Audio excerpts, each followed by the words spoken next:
Brought to you by Sharda University. Where the software engineer meets the gifted content writer.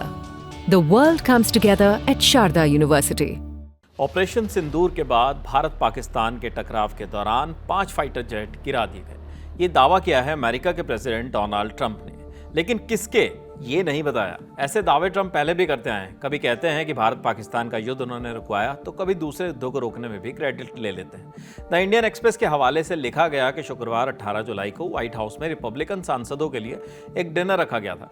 इस दौरान Trump ने कहा, भारत और पाकिस्तान एक दूसरे पर हमला कर रहे थे, विमान हवा में ही गिराए जा रहे थे, 4 या 5, मुझे लगता है 5 जेट गिराए गए। हालात बिगड़ते जा रहे थे, दोनों परमाणु ताकतें एक दूसरे पर वार कर रही थी।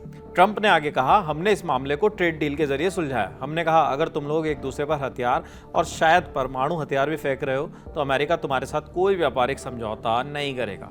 ट्रंप का दावा है कि उनके प्रशासन ने 6 महीनों में उतना किया जितना बाकी सरकारें 8 साल में नहीं कर पाई। उन्होंने कहा, हमें गर्व है कि हमने कई युद्ध रोके और ये गंभीर युद्ध थे, लेकिन भारत सरकार ने ट्रंप के दावे को पहले ही नकार दिया है। भारत का कहना है कि पाकिस्तान के साथ तनाव सीधे सैन्य बातचीत से ही खत्म हुआ था, अमेरिका ने कोई मध्यस्थता नहीं की। ट्रंप के इस दावे के बाद से विपक्ष के नेता सरकार को फिर घेर रहे हैं और गिरे हुए विमानों का आंकड़ा स्पष्ट करने की बात कह रहे हैं। अब इसको लेकर राहुल गांधी ने ट्वीट किया है। राहुल ने लिखा, मोदी जी, 5 जहाजों का सच क्या है, देश को जानने का हक है। कांग्रेस के ऑफिशियल हैंडल से भी इसे लेकर ट्वीट किया गया। लिखा गया, ट्रंप ने कहा, भारत पाकिस्तान के बीच युद्ध में 5 जेट गिराए गए। इसके साथ ही 24वीं बार कहा कि मैंने व्यापार की धमकी देकर भारत पाकिस्तान की वॉर रुकवा दी। ट्रंप लगातार ये बात दोहरा रहे हैं और नरेंद्र मोदी खामोश हैं। मोदी ने व्यापार के लिए देश के सम्मान से समझौता क्यों किया? 7 मई को भारत ने ऑपरेशन सिंदूर शुरू किया था। जम्मू कश्मीर के पहलगाम में हुए आतंकी हमले के जवाब में भारतीय वायुसेना ने पाकिस्तान नियंत्रित इलाकों में आतंकी ठिकानों को निशाना बनाया। इसके बाद 4 दिन तक दोनों देशों की सेनाएं आमने सामने थी।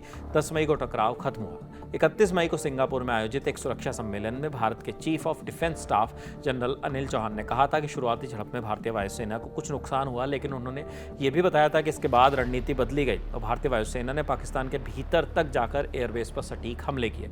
जनरल चौहान ने बताया, हमने अपनी गलती समझी और 2 दिन बाद दोबारा हमले किए। इस बार हमने सभी विमान फिर से उड़ाए, लंबी दूरी के लक्ष्य साधे और पाकिस्तान की हवाई सुरक्षा भेद कर गहरे अंदर तक जाकर स्ट्राइक की।